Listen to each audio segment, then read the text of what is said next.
Hello বন্ধুরা, চলো দেখে নেব যে তোমার পার্টনারের মাইন্ডে তোমাকে নিয়ে কী চলছে, তার ফিলিংস কী রয়েছে আজকে। তো দেখো, সম্পর্কটা যদি শেষ হয়ে গিয়ে থাকে, ও কিন্তু এই সম্পর্কটা আবারও শুরু করতে চাইছে নতুনভাবে। ঠিক আছে, আবার কিন্তু নিজে নতুনভাবে শুরু করতে চাইছে। দেখো, কোনো না কোনোভাবে এখানে ইউনিভার্সেরও কিন্তু হেল্প রয়েছে। ঠিক আছে, ও ইউনিভার্সের কাছে প্রে করছে এবং কোনো না কোনো জায়গা দিয়ে ইউনিভার্স ওকে এই নতুন শুরু করার জন্য হেল্প করছে। দেখতে পাচ্ছ, পাথরের মধ্যে দিয়ে গাছ জন্মাচ্ছে, মানে যেটা পুরোপুরি শেষ হয়ে গেছে সেটা দিয়ে আবারও কিন্তু মানে নিউ বিগিনিং। দেখো, লাভার্সের কার্ড এসেছে, তোমার প্রতি প্রচণ্ড সোল কানেকশন ফিল করছে, প্রচণ্ড ভালোবাসা ফিল করছে এবং আজকে উপলব্ধি করতে পারছে যে তোমার সাথে অ্যাকচুয়ালি সম্পর্ক মানে কীরকম, কতটা ডিপার। ঠিক আছে, একদম ইনার ভয়েস, অন্তরের এবার হৃদয়ের কথা শুনছে। মন মানে আমাদের মন এক কথা বলে, মাথা এক কথা বলে, তো মনের কথা এখন তো বলছে অবশ্যই তোমার সাথে কানেক্ট ট্রু ছিল, ফিল করছে।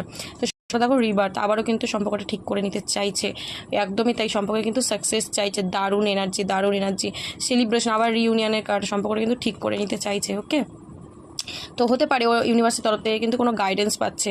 ওকে, ইউনিভার্স ওকে হেল্প করছে, গাইড করছে কীভাবে ও এগোবে। তো ও নিজেকে ইনকমপ্লিট ফিল করছে তোমাকে ছাড়া, তোমার সাথে কিন্তু রিউনিয়নটা চাইছে, তোমার সাথে কিন্তু মানে এগোতে চাইছে। ঠিক আছে, নিজের ভালোবাসাটা এবার তোমার সাথে শেয়ার করতে চায়, তোমায় দিতে চায়। ওকে, তো এনার্জিটা কিন্তু খুব ভালো, প্রচণ্ড ভালো এনার্জি। তো আর কার্ড বের করার প্রয়োজন আছে কি? ওকে, আর একটা লাস্ট কার্ড দেখি, ক্রিয়েটিভিটি। তখন এই তোমাদের সম্পর্কটাকে না ও সুন্দর করে সাজিয়ে তুলতে চাইছে, নতুন করে আলোকিত করতে চাইছে। যে সম্পর্কটা শেষ হয়ে গেছে সেই সম্পর্কটা আবারও নতুনভাবে জন্ম দিতে চাইছে, এই সম্পর্কে আবার নতুনভাবে কাজ করতে চাইছে। ঠিক আছে, তো এনার্জিটা কিন্তু খুব ভালো, এনার্জিটাকে ক্লেম করো এবং ইউনিভার্সকে গ্র্যাটিটিউড প্রে করো। ওকে, চলো, থ্যাংক ইউ সো মাচ।